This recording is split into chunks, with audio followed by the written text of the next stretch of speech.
eu sou a Daniele Tortato, atualmente estou como gerente de gestão de bacias hidrográficas no Instituto Água e Terra, né? E é com satisfação que eu vim aqui para falar com vocês hoje e mostrar um pouquinho do atual status de funcionamento dos nossos comitês.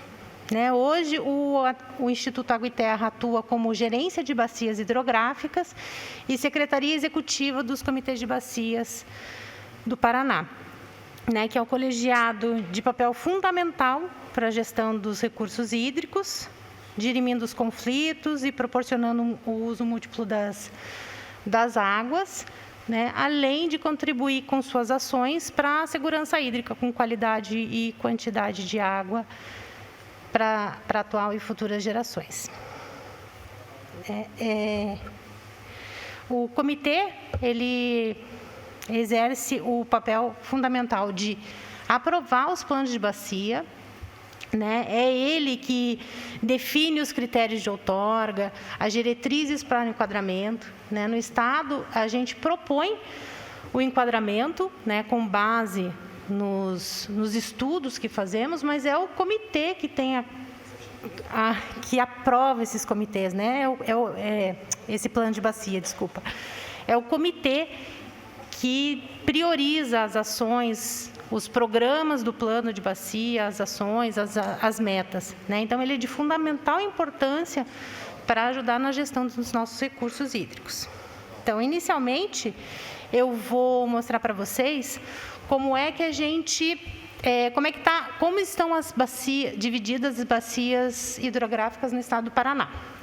Né? O estado, ele é cortado por vários grandes rios, né? E isso determinou 16, então temos 16 bacias hidrográficas, né? E por suas características geográficas e regionais, elas foram reorganizadas em 12 unidades hidrográficas de gerenciamento de recursos hídricos, né, conforme a Resolução 49 de 2006. Das 12 unidades hidrográficas, 11 delas têm instituídos comitês de bacias, formalmente por meio de decretos, né, de instituição. E 9 desses comitês estão em funcionamento. Então, vamos ao cenário atual dos comitês de bacias do Paraná.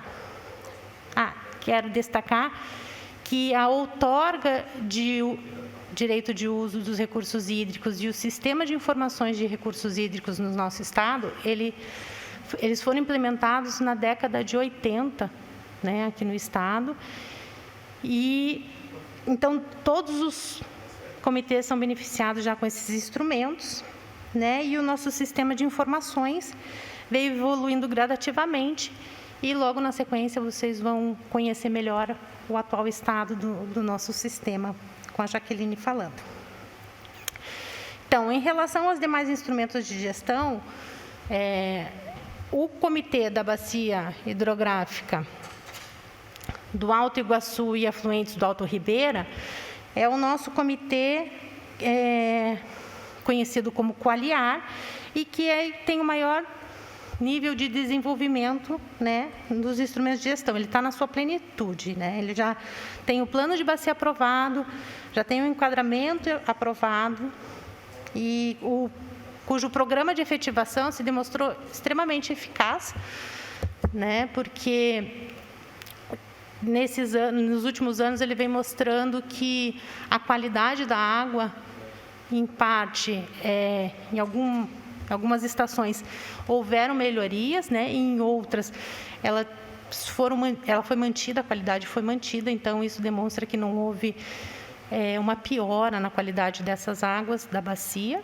que fica aqui na região metropolitana de Curitiba, né? E isso demonstra que quando se faz um trabalho participativo, né, e descentralizado, em conjunto com os comitês e com as câmaras técnicas, a possibilidade de sucesso, né, é muito maior.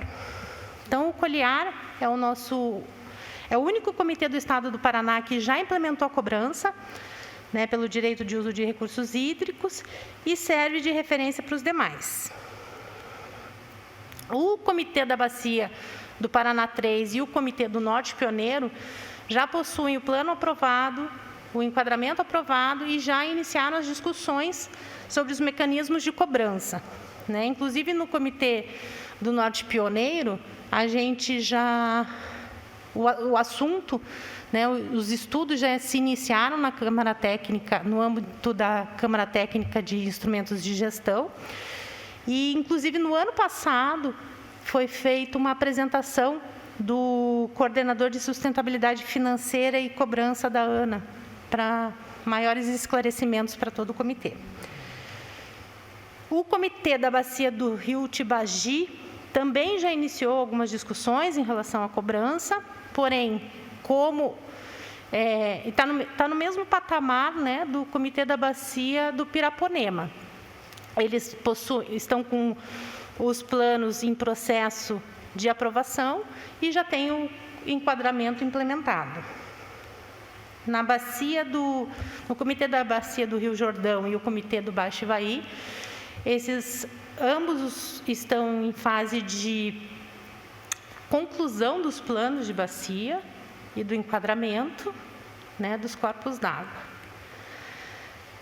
A litorânea também é um comitê que já iniciou e está avançando na discussão sobre a cobrança, né, para a bacia. Já possui o plano e o enquadramento aprovados também.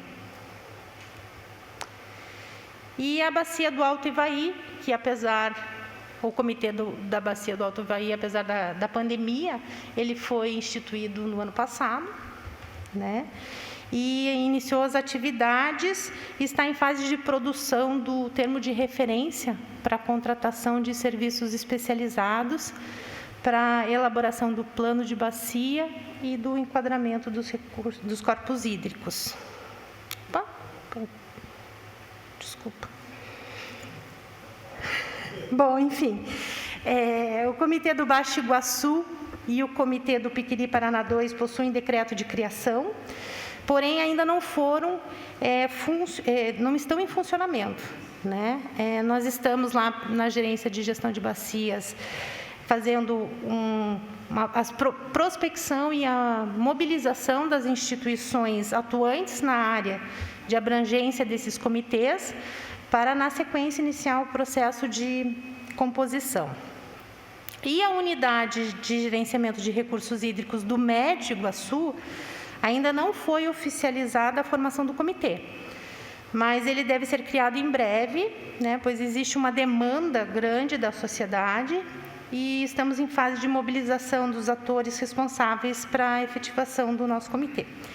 Então, como eu tinha pouco tempo, a gente deu uma explanação rápida sobre cada um dos comitês, né, o status de funcionamento desses comitês aqui do Paraná, mas a apresentação vai ficar à disposição, vocês vão poder ver com maiores detalhes, e também convido-os a visitar o site do Instituto Água e Terra, né, www.iat.pr.gov.br,